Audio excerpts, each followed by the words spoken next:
কবিতাৰ শিৰোনাম অ মোৰ চাঙৰ মানুহ, কবি ডেনি গাম, পাঠ দীপ হেষ্টিংছ বড়ি। যি বাটেৰে আহিছিলো সেই বাটেদি আকৌ ঘূৰি যাব নোৱাৰি। বাট নাই, বাট নাই, চাঙৰ তলেদি বৈ যায় চকু পানীৰ নৈ।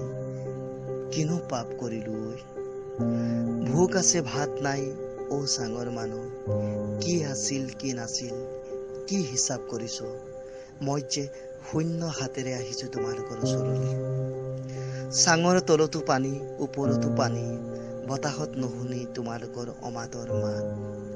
এনেকৈ আৰু কিমান দিন বাট চাবি পৃথিৱীৰ পৰ্যটক। অ চাঙৰ মানুহ, নৈক ভাল পাই নৈকে নুদুখিবি।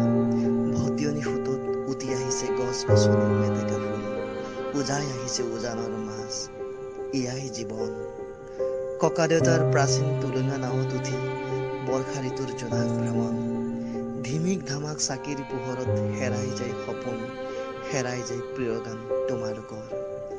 কি দিম কি আছে